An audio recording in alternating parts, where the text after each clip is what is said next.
भारत में रेलवे का महत्व कुछ ऐसा है जैसे कि शरीर में धमनियों का होता है। पटरियों पर दौड़ती रेल पर हर दिन देश की करीब 2 करोड़ जनसंख्या सफर करती है। इसके साथ ही रेलवे सामान की आवाजाही का भी महत्वपूर्ण जरिया है। करोड़ों यात्री और लाखों टन माल के ट्रांसपोर्ट के बावजूद सरकार का ये उपक्रम घाटे में चलता है। इसका प्रमुख कारण है भारी भरकम खर्च के मुकाबले मुट्ठी भर कमाई। सिर्फ किराए की तुलना की जाए तो वायु मार्ग ही नहीं बल्कि सड़क मार्ग के मुकाबले रेलवे का किराया काफी कम है। अब बढ़ते घाटे को थामने के लिए सरकार कुछ सख्त फैसले ले सकती है। इसमें पहला होगा यात्री किराए में वृद्धि। रेलवे पर संसद की स्थायी समिति ने सिफारिश ही कुछ ऐसी की है। आइए जानते हैं कि स्थायी समिति की सिफारिश है क्या और किन यात्रियों को इस वृद्धि की मार झेलनी पड़ सकती है। संसद के शीतकालीन सत्र में रेलवे पर संसद की स्थायी समिति ने पैसेंजर सेगमेंट में बढ़ रहे घाटे को कम करने के उपाय सुझाए हैं। समिति ने कीमतों में वृद्धि के लिए एयर कंडीशनड क्लास का चुनाव किया है। समिति ने एसी क्लास के किराए की समीक्षा की सिफारिश की है।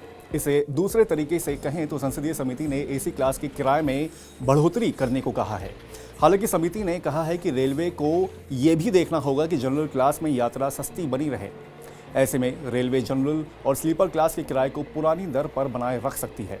आइए अब जानते हैं कि रेलवे की कमाई और खर्च के बीच की खाई कितनी गहरी हो रही है। भाजपा सांसद CM रमेश की अध्यक्षता वाली समिति ने साल 2024-25 के बजट अनुमानों पर ध्यान दिया है। इसमें माल ढुलाई से 1.8 लाख करोड़ रुपए की आमदनी का अनुमान है।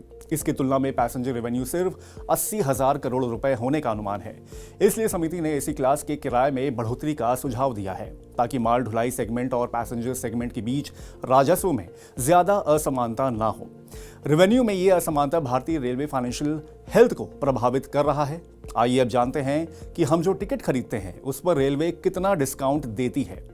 रेल मंत्रालय ने समिति को बताया है कि इस समय भी हर टिकट पर 46% छूट दी जाती है। एक तरह से देखें तो रेलवे पैसेंजर सेगमेंट में हर साल करीब 56,993 करोड़ रुपए की रियायतें देता है। इसे देखते हुए समिति ने रेलवे को यात्री राजस्व बढ़ाने के लिए विभिन्न ट्रेन वर्गों में किराए के विस्तृत मूल्यांकन की आवश्यकता पर बल दिया है।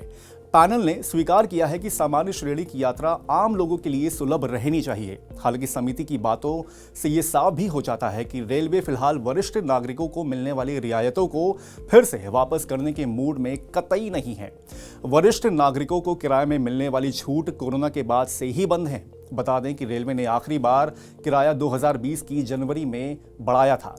तब प्रति किलोमीटर 1 से 4 पैसे की बढ़ोतरी की गई थी। इसके साथ ही कोरोना के दौर में यात्रा करने से रोकने के लिए रेलवे ने मेमू और डेमू ट्रेनों के लिए किराए को 3 गुना बढ़ा दिया था। हालांकि इसी साल कई चरणों में रेलवे ने एक बार फिर किराए में कटौती कर इसे पुराने स्तर पर ला दिया है। संसदीय समिति की सिफारिश सरकार के लिए बाध्यकारी नहीं है, लेकिन रेलवे के मौजूदा बही खाते को देखते हुए मुमकिन लग रहा है कि रेलवे एसी के लिए किराए की वृद्धि की घोषणा जल्द ही कर सकता है।